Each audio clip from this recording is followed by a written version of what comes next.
wonderful Elif Shafak, who's going to be discussing her fantastic book, There Are Rivers in the Rivers in the Sky, which is available to purchase today. Elif also generously wrote a chapter for the exhibition Thirst book, also for sale. We have an hour and 20 minutes for this conversation. I will chat with Elif before inviting the Thirst exhibition curator, Janice Lee, to join us at around 3 o'clock. Then we will open up to audience questions for the last 15 minutes. Elif, I'm sure, needs no introduction. She's a multi-award-winning British-Turkish novelist whose work has been translated into 58 languages. The author of 20 books, 13 of which are novels, she is a best-selling author in many countries around the world. Elif's novel 10 minutes, 38 seconds in This Strange World was shortlisted for both the Booker Prize and the RSL Ondaatje Prize. The Island of Missing Trees was a Sunday Times bestseller and was shortlisted for the Costa Novel Award and the Women's Prize for Fiction. Her latest wonderful novel, There Are Rivers in the Sky, won the Edward Stanford Award for Fiction and was shortlisted for, among others, the Orwell Prize for Political Fiction. Elif holds a PhD in political science and is a fellow and vice president of the Royal Society of Literature. In 2024, she was awarded the British Academy President's Medal for her excellent body of work, which demonstrates an incredible intercultural range. Her new book has been praised by many. Arundhati Roy says, "Make place for Elif Shafak on your bookshelf. Make place for her in your heart too. You won't regret it." So thank you so much for joining us today. So much, for your very generous words. It's really a pleasure for me to share the same stage with you, and thank you so much for coming. Thank you. And the novel really does find a way into our hearts, and waterways in the novel, water, rivers, raindrops, find a place in our hearts. And I wanted to start by asking, tell us about the enormous significance of a tiny raindrop in the novel. I love that question, the enormous significance of a tiny raindrop, because to be honest, that was how everything started. I mean, at first glance, this book might seem like an epic novel in the sense that it does span countries, centuries, cultures, across time, across millennia. So the canvas is quite broad and multi-layered. But that's not how things came to me. That's not how the story came to me. To be honest, it started with a very small idea, and that was a raindrop, just a single raindrop that landed on my palm one day while I was walking by the River Thames.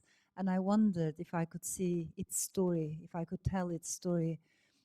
Maybe it's almost like a spiritual question, the same question that William Blake asked about a grain of sand. Can we see a whole world in it? Can we stop taking it for granted? I think that was the beginning. But I need to tell you right away that, as you can hear in my accent, I'm an immigrant author. I'm an immigrant in maybe a double sense, both in the UK, which became my home, but also in the English language, which also became my home.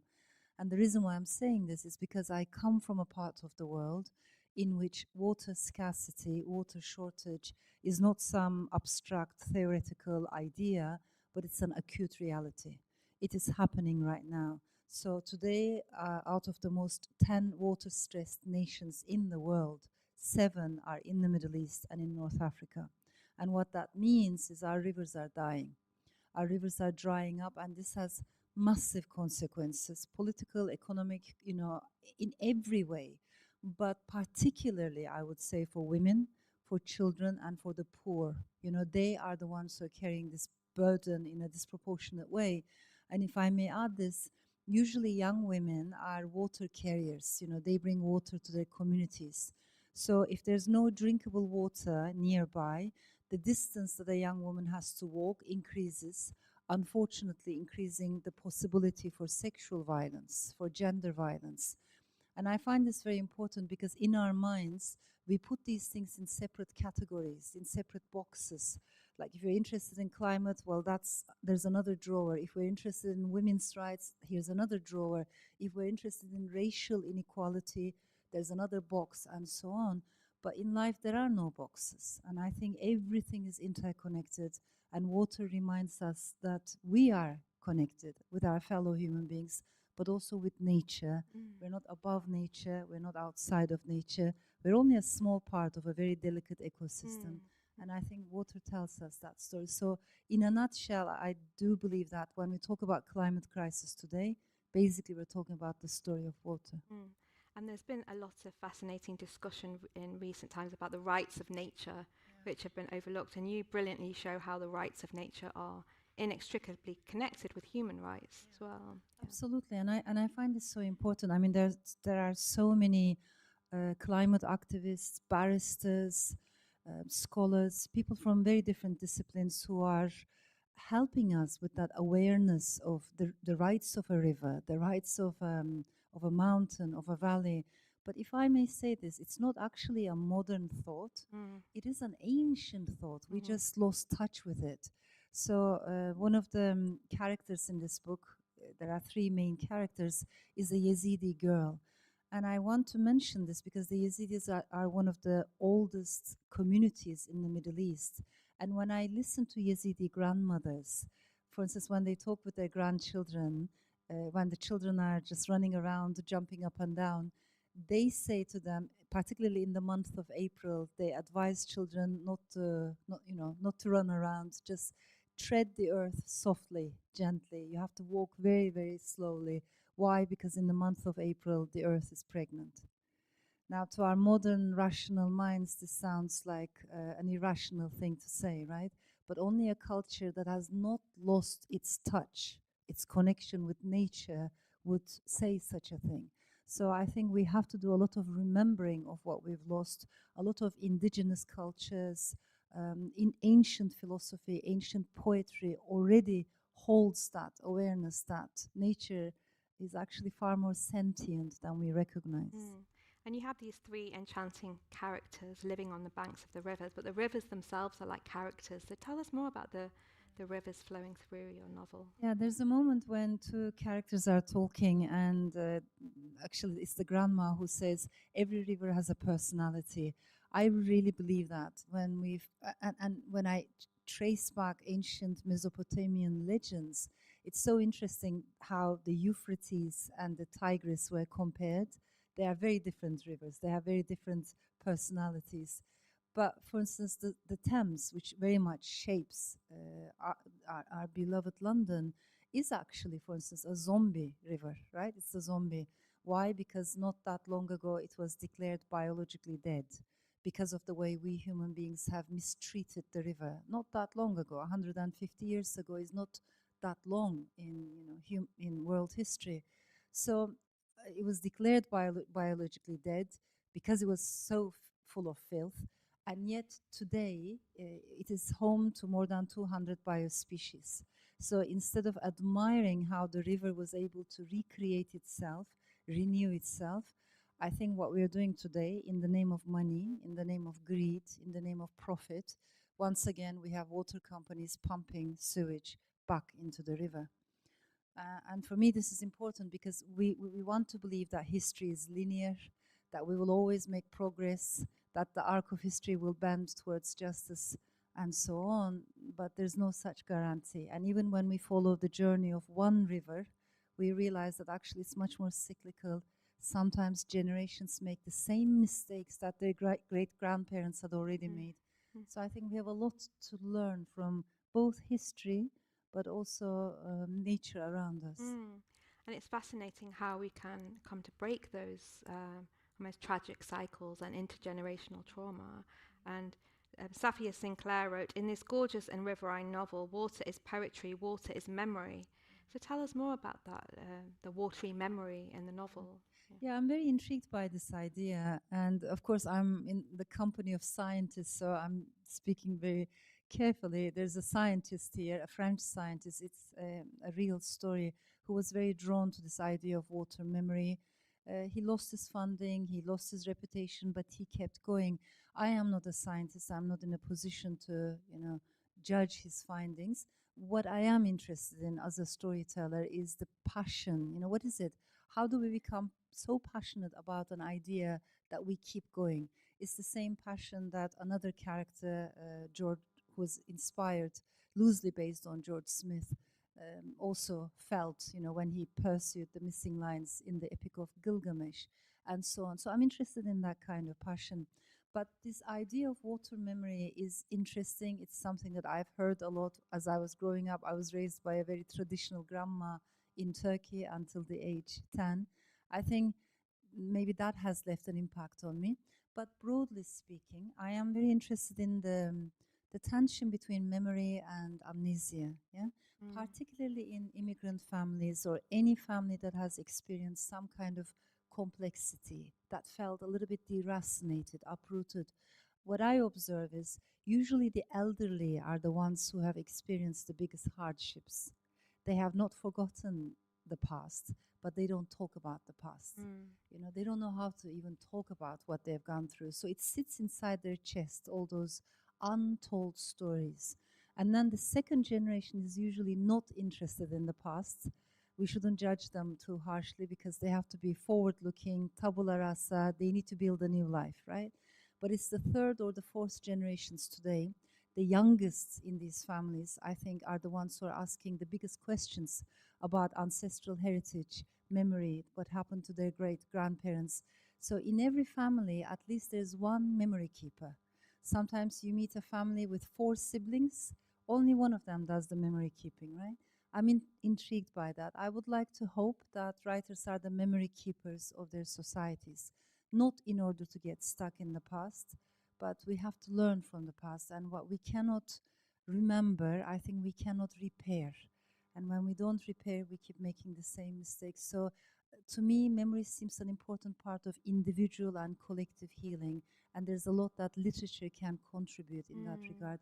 We, as writers, we're not only interested in stories, but I think we're also interested in silences.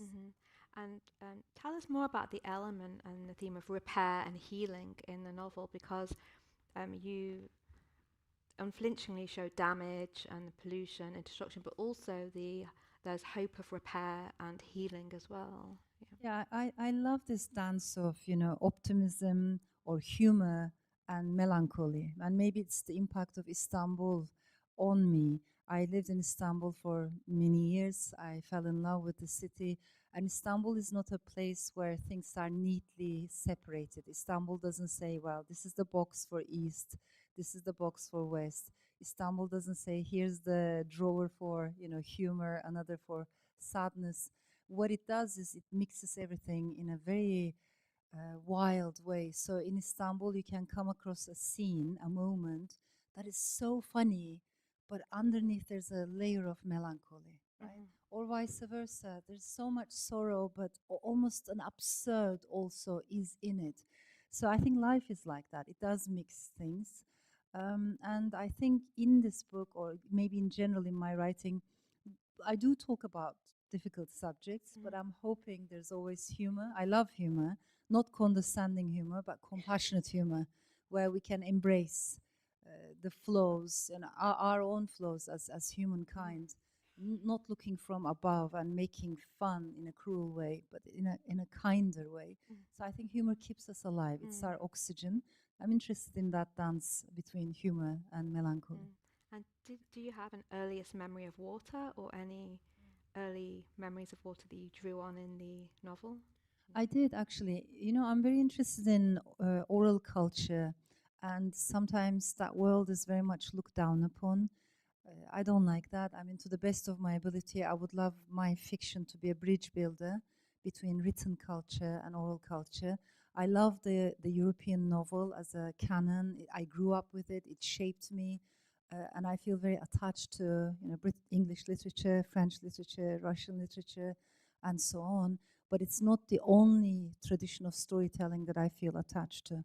So I'm equally connected to, I believe, in my heart, to the oral storytelling traditions of the Balkans, the Middle East, Asia Minor, the Levant. And in that world, I mean, there are so many stories, folk tales, legends that I still bring with me. Also, lots of things that I've heard from my own grandmother. My grandma was not a very well-educated woman, not only because she had been pulled out of school for being a girl in Turkey at the time, and she wholeheartedly believed in women's education and independence, and it changed our lives. You know, I am a big believer in sisterhood. I think if and when we can support each other, particularly at critical turning points in our lives, really the impact of that goes beyond generations. So there are things that I've learned from her, and I think there was a lot of wisdom. She taught me, my grandma taught me with her very existence, that one might not have a diploma from a very well-known school, on the wall, but one can still be very wise. Or the opposite, one can graduate from a very posh, well-known college, and one can still be ignorant, right? So there are different paths to knowledge, and I think within the oral culture across the world, not only one particular region, worldwide, we do find lots of pockets of wisdom that we need to connect with. Thank you so much. Thank you. I would like to invite Janice Lee up on stage, who's going to draw out the links between Elif's writing and the exhibition. So Janice is curator at Wellcome Collection, where she has led exhibitions including Thirst, In Search of Freshwater, The Cult of Beauty, and The Healing Pavilion. Her practice bridges art, design, science, and society, focusing on material culture, ecology, and intersectionality.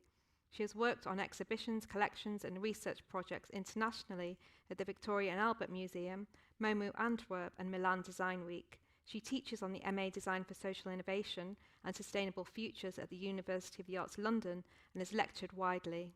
Thank you for joining us. Thank you so much, and also for curating this wonderful exhibition. So I think you have some questions for Elif as well. Well, thank you everyone for joining us today. It's really special having you here, Elif. I still remember, this is my own copy. If you can't see, it's quite battered. I got it on 8th of August, the first day that it released. I went to the one in Bloomsbury, the Waterstone, they sold out. I ran to the Angel one to get a coffee because I still remember really clearly that I was going on holiday the next day. And by that time, what we call object list, or the content of the exhibition, was pretty much set. So I've really done all my research and thinking, and I started reading the book during my holiday, where we were in a mountain where fresh water was rationed. And so I lived through 6 days of thirst.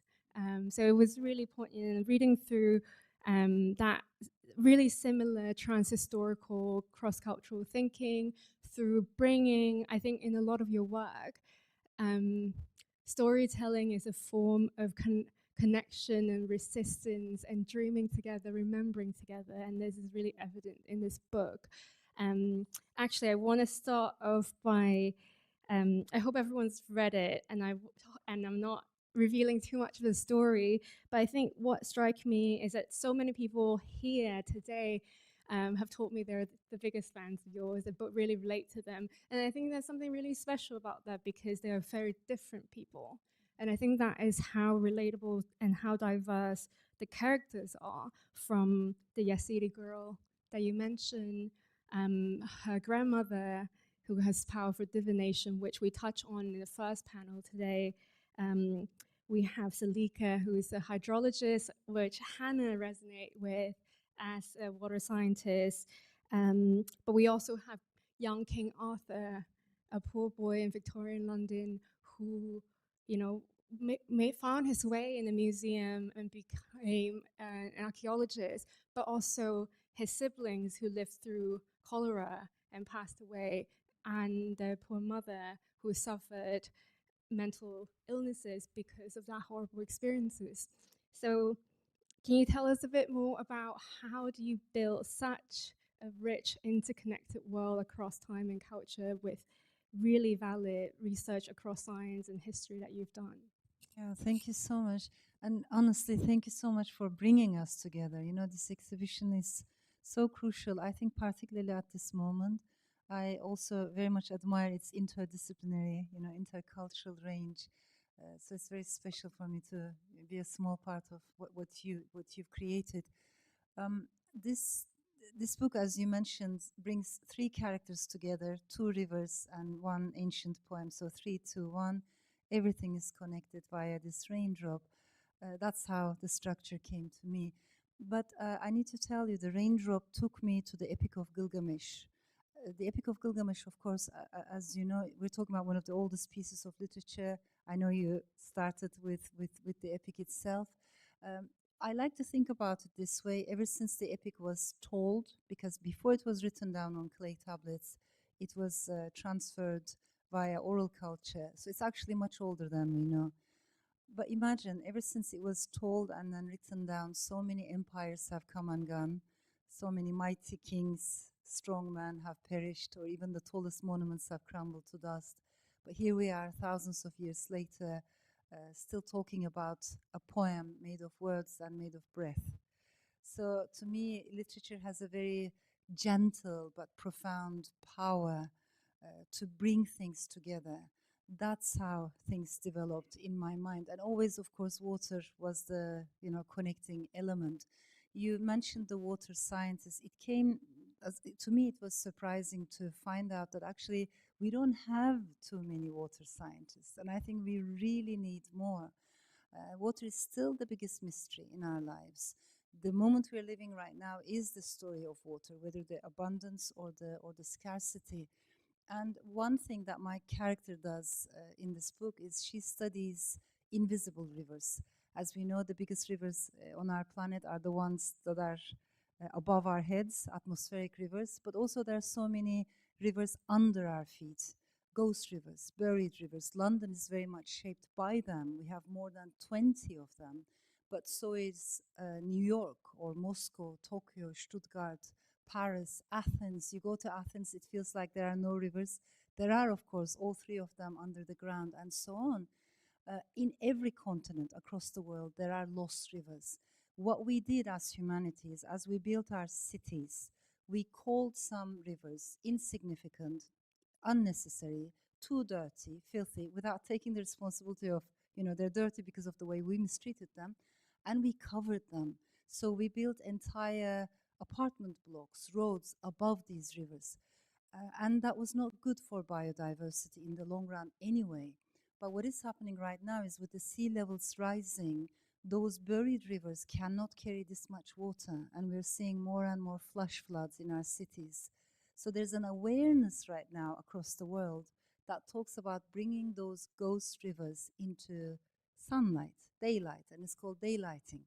I like that metaphor a lot, because literature is also, I think, a little bit like that. We ask what else remains buried in our lives, in our cultures. Can we talk about them? Can we bring them into daylight? So all of these things were, I think, very inspiring for me as I was writing this book. Yeah, and you mentioned about bringing things to daylight actually through your career in your speaking, lecturing, as much as your writing. You've always been the voice of the storyteller for those who are marginalized. You mentioned women, children, the poor. And I think in the world we live in, that is increasingly polarized in a lot of conversation, I think what you have always managed to do is to bring to light these hidden stories. For example, we're talking about water, we're talking about flash floods and lost rivers, but at the same time, through that, you bring us to the stories of human trafficking in the book. And similarly, in the exhibition and some of the panels we talked on earlier, that how receding glaciers actually cause dengue outbreak, migrant workers, human slavery. And do you have any advice for us who are concerned and want to act on something but feel powerless in this situation? Yeah, and I really appreciate that we're talking about this honestly, because I think many of us are feeling sometimes powerless. I believe we're living in the age of angst. There's an existential anxiety now that affects everyone. I mean, anyone who's following what's going on in the world will feel that anxiety, young and old, east and west. So I think it's healthier to be able to talk about emotions rather than seeing emotions as a sign of weakness or trying to sweep them under the carpet. That anxiety runs very deep. The only difference is some people hide maybe their emotions more than others, but it's inside us. So that's challenging enough. But I think if this age of angst were to become the age of apathy, that would be a much more dangerous world to live in, right? What I mean by apathy is the moment we stop caring, the moment we stop connecting, the moment we stop talking about these issues. So it is good that even anxiety in itself is a source of raw energy. or anger or frustration. So the issue is not whether we feel these emotions, but the question is, what do we do with these emotions? There's a beautiful essay by Toni Morrison. I like it a lot. It's simple but so powerful. She says, sometimes I feel so angry. How can we not feel angry when so much is happening? But the next line in the essay says, and then I go and sit down at my desk and I write. I love it because she takes her anger and turns it into literature. Maybe another person takes their depression and turns it into art, beautiful, visual arts. Another person takes their frustration and turns it into climate activism. So can we take these emotions and try to turn it into something more positive, constructive for ourselves, for our communities, and for humanity? That seems a better approach to me than trying to always be happy and confident and on top of our game. There is no such thing, it's not human. We are human, we're full of contradictory feelings, and it really is a difficult time for young people, for many people actually. So we need to be able to talk about all these emotions, and I think it starts with an awareness that emotions are not a sign of weakness. Yeah, that's beautiful. It's interesting that you quoted Toni Morrison, because my next question starts with a Toni Morrison quote. If any of you were here yesterday and watched our beautiful film, there was a quote by Toni Morrison saying, and it's also about remembrance, flood is the word they use, but in fact it's not flooding, it is remembering. Remembering where it used to be. All water has a perfect memory and is forever trying to get back to where it was. So I think that has such resonance with one of your quotes of water remembers, it is us who forget. And I think less so in the exhibition, but in the anthology, the concept of remembrance is really key, because as we think about what to do, how to talk about it, so much of it is also just sitting there and recognizing and remembering. Can you share with us a bit more about how you tie that thread in your work, writing and your work? Yeah, I appreciate it. I mean, as I'm listening to you, and that's such a powerful quote that you shared with us, I'm thinking about this proverb we have in the Middle East. It says, the axe forgets, but the tree remembers. Yeah. So the one that's hurt always carries that memory. And I think it's an important question to ask, who is telling the story and who is not allowed to tell the story. That's why we need to pay more attention to the periphery. And literature does that. It does try to bring the periphery to the center. But of course, ultimately, we all need a healthy dose of forgetting and a healthy dose of remembering. But in order to be able to forget, we first need to remember. So I say this as a writer who comes from a country that has a very long history, rich history, of course, but that doesn't necessarily translate into strong memory. If anything, I think in Turkey we're a society of collective amnesia.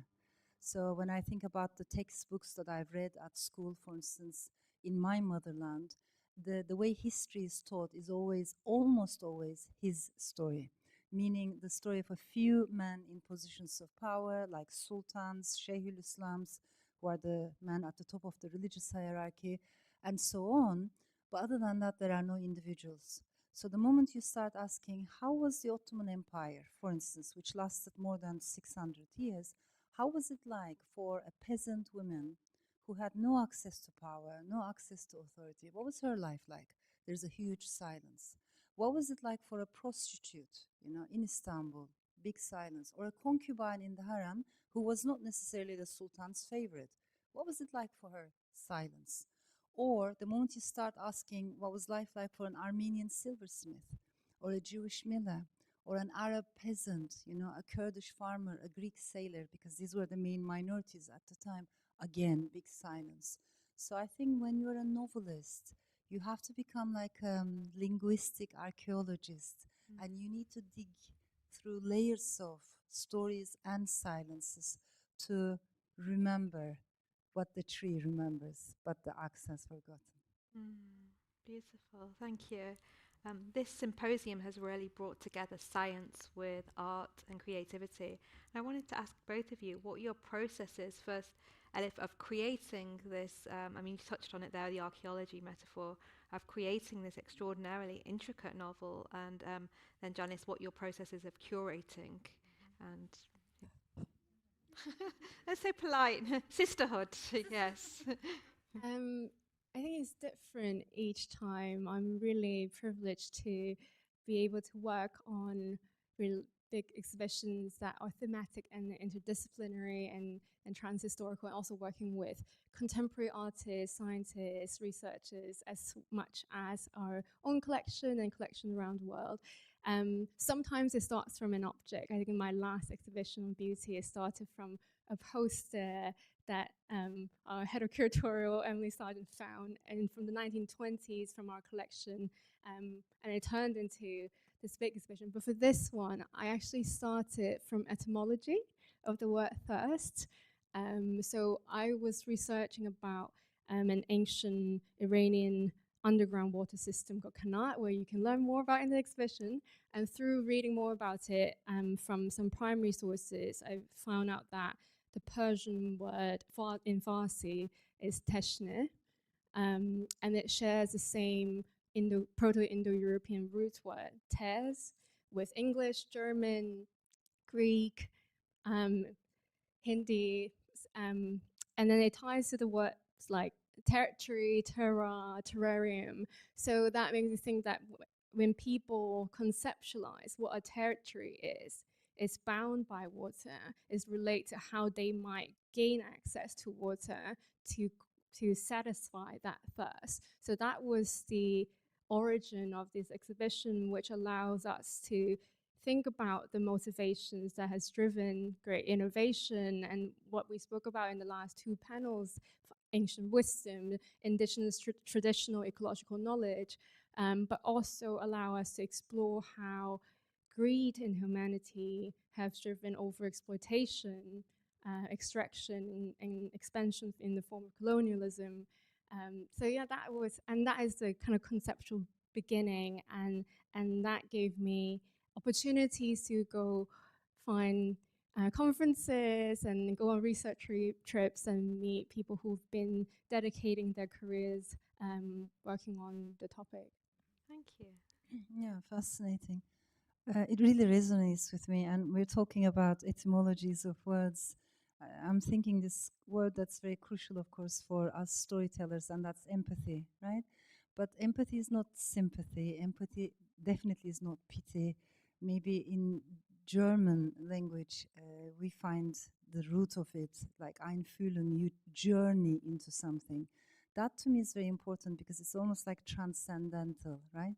Like we leave our boxes, our own little corners of the universe, and we journey into someone else's psyche, story for a few hours, for a few days. I think that's a very humbling exercise for the soul. I love interdisciplinary, journeys, and I think we should just keep the curiosity of the mind alive. We can read anything and everything. Nothing is superior, nothing is inferior. There's no such thing as highbrow literature, lowbrow literature. Who even makes those distinctions, right? Let's read anything and everything that speaks to us in that moment in time. So let's definitely read political philosophy, but let's also read graphic novels. I think graphic novels are wonderful. Let's read cookbooks, they're amazing. But let's also definitely read fiction, because whatever is in life is inside a novel, can be inside a novel. And the reason why I mention this is because the interdisciplinary character of this exhibition, I really, really find it important. I think the mind is always more nourished when we leave our comfort zones a little bit. So the moment a novelist becomes interested in neuroscience or water science, I don't know anything about these fields, but I'm ready to learn. I'm a student of this field. Or when a water scientist becomes, falls in love with poetry, when a poet becomes drawn to film theory, when a film director is interested in philosophy, the moment we leave our comfort zones and journey into another zone, transcend our boxes, I think that's when the mind is and the soul is nourished in the best ways. So I'm hoping we will have more interdisciplinary and intercultural conversations and exhibitions. Thank you. Well, thank you so much. I'm sure we could talk all day, but I know the audience will have plenty of questions for you. So if you're in the room, please raise your hand and wait for me to direct someone to bring you the microphone. Remember, this is being live streamed. If you're online, please comment in the chat box if you're signed in. And Natalie, where's Natalie? Natalie will select some questions and comments. We welcome thoughts, comments, and lived experience as long as it's not too long. And please ensure you're respectful to others in the room and stay on topic. So, does anyone have any questions? I'm sure there will be a lot. Yes. Would you like to choose your own? Yes, at the back there. Thanks. Hi, thank you so much for that, Elif and Janice. That was really inspiring. I just wanted to ask about the balance between the research that you both have done for creating your wonderful novel and curating the exhibition, and then your lived bodily experience of being around water and how that's influenced the poeticism of both the kind of language in the exhibition and the language of your novel.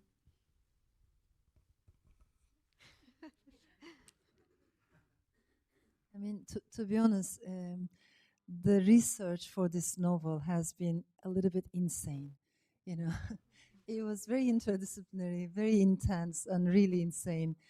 But I loved it. I loved every moment of it. So I had to do a lot of learning about water science, ancient Mesopotamia, the flood tablets, Epic of Gilgamesh, which is so important because it does also tell us about the destruction of environment, how that affects us, and how that affects our memory of that trauma and so on.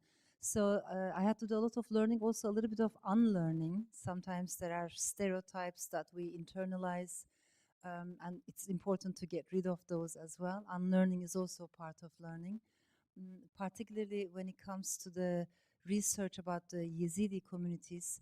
It was a different challenge because this is a community that's mostly based on oral storytelling. They don't have a written holy book. There's very little relatively written literature.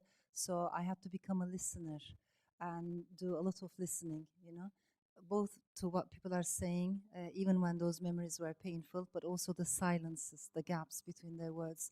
But I think there comes a moment when, you know, you do all that research, there comes a threshold after which I feel like, okay, I can fly now. And from that moment onwards, it's only my intuition. So I don't try to control the narrative, and I want the story to guide me and the characters to guide me. And I think in that regard, fiction for me is just freedom, you know. You have to feel free and you have to be ready to just follow the flow. And I think as for me, I'm really lucky that I also get to work with people. So the process of balancing the research and the final outcome actually was, I hope that the research and the conceptual framework can just lend itself to be a platform for a lot of my collaborators who are here today. We have Jassim coming from the Iraq marshes, of Jeffrey that you've heard earlier today with Faye, we have Karan, and many more to come. And so I think is about how to balance those voices. And I think it was really important for our team to be able to foreground their experiences and use science and creative practices to shine a light on telling those stories and bring that to a diverse audience. Thank you. Any more questions? Yes, at the front here.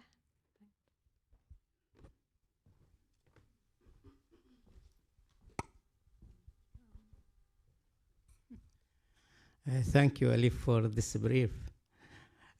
My question about what and how you thinking about the destroyed of the culture of Hassan Kyiv by the dump, the last dump on the Tigris. I visited this town at 2012, and I see the community in this place. They are live in good condition, and they have many things about the future. And I thinking now the water is go up more than 30 meter of the level of this town. What you thinking about this town, please? Yeah, Thanks. I appreciate your question. So I wrote about Hasan Cave in this novel. And what we're talking about is a very ancient settlement in Turkey. The old name of this place is Castrum Kefa, and it is 12,000 years old. It holds immense archaeological and historical value. There's so much under the ground that is still, to be excavated, right? And it's also an incredibly important place for biodiversity. And what the government did was to insist on building a dam in that precise location, even though many climate activists said, don't do it. So they went ahead. This dam has the lifespan of 50 years, 50. For something that's going to last 50 years, you destroy 12,000-year-old history. I mean, the short-sightedness is one issue. Many people have been displaced is another issue. But, expanding the frame, I think it's not unrealistic to worry that in the near future we might even see water wars in our world, in our region, but across the world. As you know, I mean, following the journey of the Tigris, what happened in Iraq, how the marshes have been dried up throughout Saddam's regime, just to punish people, why? Because they dissented, they are to criticize him. So water has been weaponized and politicized in so many ways, and that's a big, big part of the problem. And I think, again, via literature, I want to remember what has been lost and what is under the water. As you said, if we go to Hasan Cave now, we will not be able to find it as it was because it's inundated, it's flooded. And I think so much has been lost in that regard. Thank you. Yes, question. Thank you so much. It might take some time to come to a question, but I think I wanted to start with gratitude. Thank you so much for writing this book. It sort of gave me a lot to think about in terms of water and my own immigrant journey. I'm from India, and I grew up in a Muslim family. Sorry. Oh, okay. Forget about it. I grew up in India, and I sort of grew up in Muslim family. And just even before drinking water, we would like say a small prayer. Or I grew up in a family where my own grandma, we would like line up for water. Very humble family. And there would be like everyone would get like a bottle of water, and you drank that. And that lasted for an entire day. That sort of humility, that sort of appreciation is what I grew up with. And when I read yours, like, water is memory, it was so powerful for me, because it is. Like, even now when sometimes I have a dal and it has water in it, and I'm like, tastes like grandma. And that sort of gave me a lot to think about how in your story you talk about water travels across borders. And how do you think that reflects realities of migration today? Beautiful, beautiful question. Of course, water is the ultimate immigrant, isn't it? In the sense that, imagine since the dawn of humanity, we have not discovered new sources of water, which means that it's the same droplets that landed on the head of Ashurbanipal thousands of years back. It's the same droplets, actually, that have been flowing through the Mississippi or the Gange or the Seine. We tend to think that there are different bodies of water, completely different cultures in our minds, but actually it's just connected. The same droplets circulating again and again. It's the same water that one of us might have shed as tears just this morning, or the same water that we're drinking in our cups. So I think if we pay attention to the journey of water, it reminds us that we can think of identity not as a static, monolithic block, but as something much more fluid, something much more plural and expanding, like ripples in water.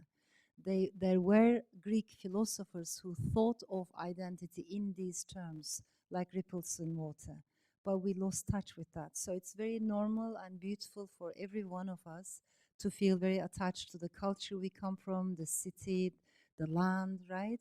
The family, that's one circle. And then you feel attached to maybe the people in your country, in your continent, and so on and on.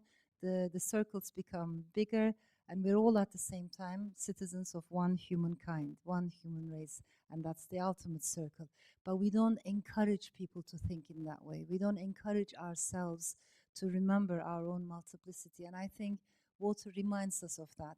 And if I may add this very quickly, as I was listening to you, I was thinking about these beautiful Turkish customs, for instance, when someone goes on a journey, always in Turkish families, they would pour a glass of water behind. It means, you go peacefully, just like water, and come back in the same way. So water is always associated with continuity, beauty, purity, and I think it's worth remembering those old traditions too. Thank you. Thank you. Yes, question there, and I think there was one down here as well. I think one statement and one question. First of all, I'm so impressed, and particularly seeing three women from three different ancient cultures, at least genetically. So that's very pleasing to see, because I think if anybody's going to save this world, it'll be women. And what I feel right now, you mentioned about apathy, and it just resonates. I'm not a writer at all. I'm actually in the water investing. But listening to this, I actually felt literally 2 days ago that I want to write a book, because young people, first of all, we're going backwards in terms of women, understanding and role and so forth. And all this, unfortunately, well, you can call them evil forces, but it's effectively capital is trying to indoctrinate young men and young people into, doing evil things, basically. And, apathy would be the final end of it, and it will be the death, actually, if it ever happens. So I guess the question is that, what it does feel sometimes disempowering, what is happening. And also with the AI, I mean, I really feel that the young people will be completely disintermediated, because younger generation will have no jobs that require engagement. Who are they going to learn from? Today they're interacting with internet, not with their parents, sometimes not with their friends. How do we bring them back? How do we, I know it's not entirely water related, but you kind of picked up the topic, Elif, that, is totally resonating with what I was thinking over the last couple of days. I mean, effectively, literature is obviously one way of doing it, but it's just like the whole world is moving in the wrong direction right now. What can we do? Thank you so much. I think these are feelings that are shared by many people, but I don't know if you would agree with me. I believe we live in a world in which we are bombarded by information, like snippets of information every day, and the truth is we cannot process this much information. So it was quite mistaken us actually to romanticize information. I'm old enough to remember late 1990s, early 2000s, there was so much optimism that if you spread information, everyone would become informed citizens. It was the triumph of liberal democracy. As long as you could have social media, how can you not have democracy? That was the expectation. And I also remember back then there was so much optimism that a young couple in Egypt, with all good intentions, of course, they named their newborn baby daughter Facebook. Do you remember? Yeah. I think about that child a lot, because Facebook is a teenager now, and what kind of a world have we given her, right? It's the age of pessimism that we have swung towards, and that's not good either. So what I find healthier, and I try to write about this a little bit in a small booklet called How to Stay Sane in an Age of Division, I make a distinction, which was published by the Wellcome Foundation. I make a distinction between information, knowledge, and wisdom. I think they're completely separate things, right? So we have way too much information, but very little knowledge and even less wisdom. We have to change this ratio. Extreme information, first of all, makes us demoralized. It brings an emotional fatigue. Secondly, it's an illusion, because it gives us the impression that we know something about everything. We forgot to say, I don't know. When was the last time we ever said, I don't know, to any question? We can ask each other anything. If I don't know the answer, I'll Google it. in the next 5 minutes I'll be able to say something about the subject, giving me the impression that I know something about, but that's not knowledge. So I think we need to separate these things. If we can spend less time with morsels of information, but more time with knowledge, and hopefully even more time with wisdom, I think that's healthier. So for knowledge, we need conferences like this. We have to slow down. We don't have to agree on everything, but we have time for each other. So we need slow journalism, podcasts, books, cultural festivals. And then for wisdom, I really think we have to bring the heart into the conversation. Literature has wisdom. Please don't get me wrong. I'm not claiming that writers are wise people. I really think we're a mess, But within literature, there is wisdom, So when I write, I feel like I'm connecting to something older than myself, bigger than myself, and definitely wiser than myself. So if we can change this ratio, that's a good way forward. One last thought, if I may. There were lots of predictions saying nobody would read novels in the age of hyperinformation. Nobody would have time for, literature in an age of fast consumption. To a certain extent, that happened, but the opposite is also happening. I am seeing, particularly in the last 4 years, more and more young people coming to literary festivals, young men coming to cultural festivals, book, events. So the faster this world spins, I think the deeper our need to slow down, and that awareness is also growing. Mm. And you used the phrase "follow the flow" before, and there's a lot of interesting water imagery connected with creativity, going with the flow, getting into the flow. I wonder how, with this, in this age of overwhelming information and distraction, you managed to get into your creative flow to be so prolific. Yeah, and as we briefly touched upon earlier, some days even getting out of bed is a struggle, isn't it? So not every day is the same. We don't every day feel the same kind of confidence.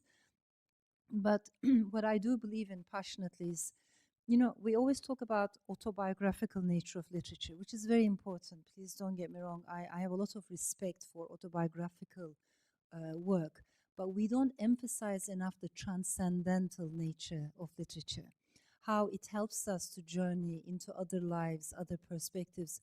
So when I read, when I write, it helps me to connect. And I think James Baldwin said this better than any of us. He said, we think our pain, our suffering, or our stories are unique, but then we read, and then we realize we're not alone. And that is incredibly empowering. So books do empower us. And as well as your wonderful books, you've also pioneered different creative, intellectual streams, including your fantastic, very popular Substack. So if anyone out there hasn't yet signed up, do, because you have these very wonderful and quite long read intellectual spaces to explore different ideas as well. Yeah, I really appreciate that we're mentioning this. So I keep it free. I want also students to be able to reach. Every week I write literary essays. And I think we need, we need more conversations in the public space. Sometimes in the UK and US, we use the word intellectual as a very negative thing, as a sign of arrogance. I want to dispute that. I think we need more female intellectuals. We need more minority background intellectuals in the public space. We need more working class intellectuals. That's a good thing. I mean, the way the word intellectual is maybe denigrated does not happen in every country. Like France has a very different tradition. Where I come from, we incarcerate our intellectuals, but at least we recognize that they are intellectuals, right? So I think the intellectual input is really, really important. How do we bridge the emotional and the intellectual? These are questions that matter to me, and I think Substack and such platforms give me a possibility to try to bridge these seemingly separate worlds. Thank you. Thank you. And any other questions? Yes, Hannah. Hannah put your book on her reading list. Yeah. So great.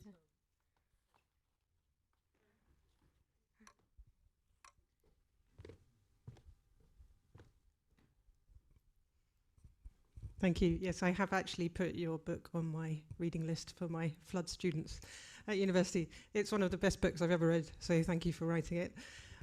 My question is, I mean, I do this where I cross the bridge and I feel a raindrop on my palm, which I think is, you said, was some of the inspiration from your book. Where are your special watery places? Beautiful question. I think, in London, of course, as we are traveling, it's impossible not to think about the lost rivers, the buried rivers. This is a city that's very much shaped by water. But many other places, like that's why I wanted to bring the Tigris in the Middle East, that's also very close to my heart. Istanbul, of course, the Bosphorus. Basically, you don't have to be writing just looking at an amazing view of panorama, just even paying attention to what's in our glass and where it came from, right? Those droplets helps us to connect with the journey of water. So I try to remember that water is also inside us. It's not an external force. These are the things that I try to pay attention to. Thank you. And across the body of your work and novels, you have intricate patterning of different natural imagery, so water, but also in the island of missing trees, you have trees, and you also show how these different natural forms are connected. I wonder if you could speak more about that and your love of nature overall.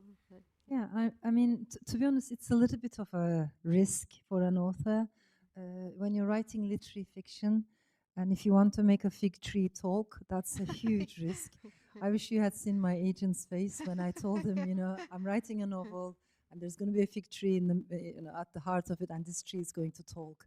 And for a moment, I saw this like panic in his eyes because why? Because if it doesn't work, the whole thing collapses, right?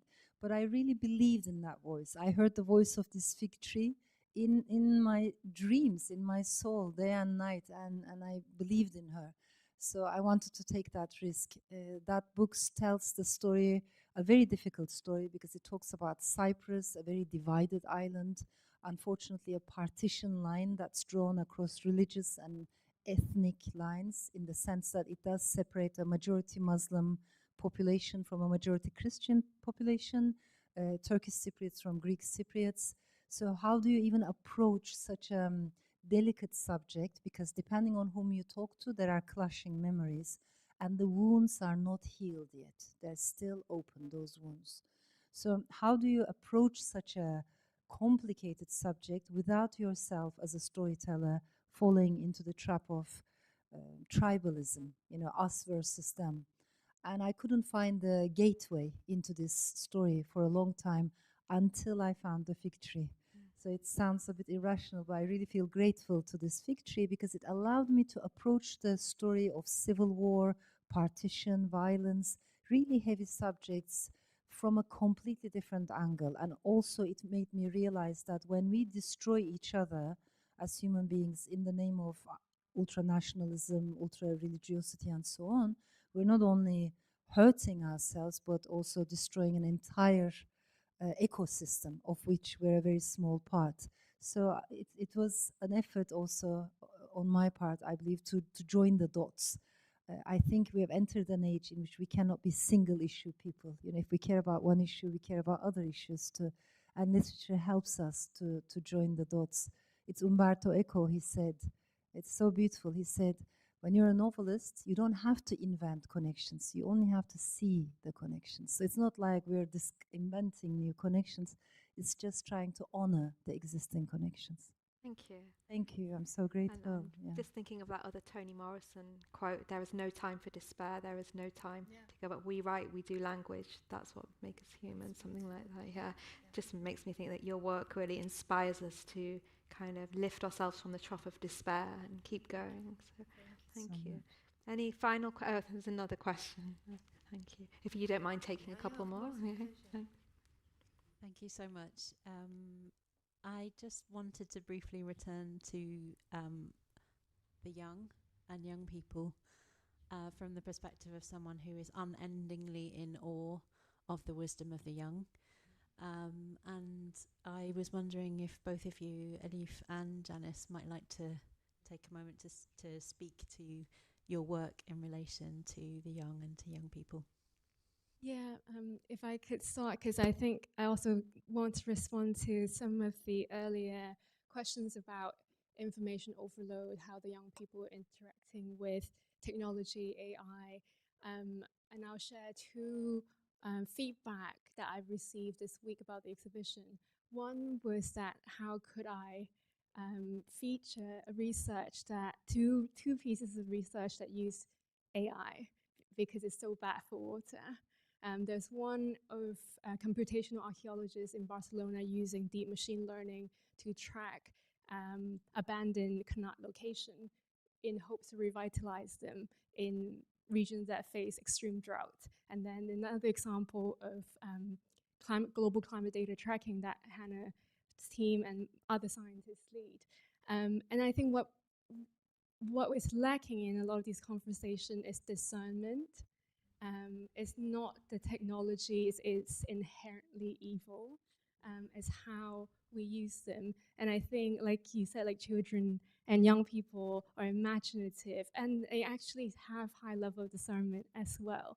There's a group display in the exhibition of young people from Egypt that they were introduced citizen science methods, biomimicry, so they are able to use new technology to express intimate, inherent knowledge that they have with the land. So I think that, and also capaciousness is something I remember reading How to Stay Sane. The idea of capaciousness is something I've written really big in the margins. That is one thing that I got out of your book, the discernment of information, knowledge, wisdom, and the capaciousness to hold wisdom or knowledge that we might not yet understand. Thank you so much. I also like that in your question you bring together the word young or youth with wisdom. We rarely do that, but I think that's so important.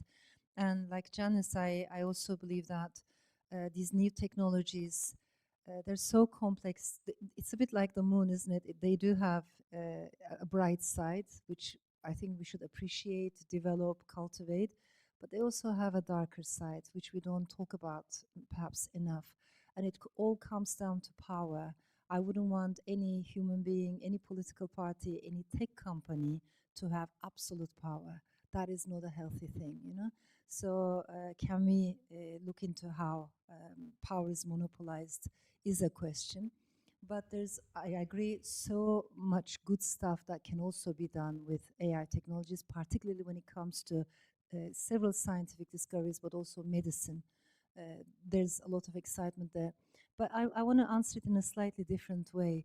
You know, earlier I mentioned how I, for instance, observe immigrant families or any family that comes from a complex background. And I have a character in this book called Zeliha, who is a child of immigrants. And all her life she has wanted to be successful. She was told to succeed. Sometimes with all the good intentions, I think we put a lot of pressure on our youth and we don't allow them to fail. This is a big, big mistake. I think in life we learn so much from our failures. Who we are today, we owe it to our failures, right? But when you grow up thinking, due to many reasons, because you're representing something larger than yourself, a community, an identity, and so on, or for emotional reasons, you feel like you shouldn't let down your family and so on, that is a lot of pressure. Already we're living in a world in which it's really hard to be young in this age. With lots of economic opportunities diminishing and inequalities becoming wider and wider, it's already hard enough. And then if we put this pressure that you have to be successful, you cannot fail, I think we're being very unfair. So I would start with changing our definition of failure and success. What exactly is success? And just start appreciating, making space for the appreciation of failures, because we learn from them a lot. Beautiful, thank you. Well, thank you so much for sharing so generously, and thank you for your wonderful novel. And if anyone hasn't yet bought a copy, there are copies to buy in the Welcome Bookshop and also on a stall outside here. If you do have a copy, buy copies for your friends and families, because it really is such a wonderful, intricate novel. And thank you so much, Janice, for curating such a a wonderful symposium. It's so thought-provoking, and you brought together such a wide range of international people from all over the world. It's a real treat, and intellectual treat, and emotional journey as well. And so it's now time for our afternoon coffee break. So head to the Williams Lounge for that, or to the Thirst exhibition if you're signed up for the 340 tour. This is also your final window to view materials on climate action on level 2 in our reading room. And yes, copies of the book and the Thirst book as well are outside the auditorium. Please be back here promptly at 4:10 for our final panel on water access for all, navigating scarcity, injustice and mismanagement. And finally, please join me in giving a very warm thank you to our wonderful speakers. Thank you. Thank you.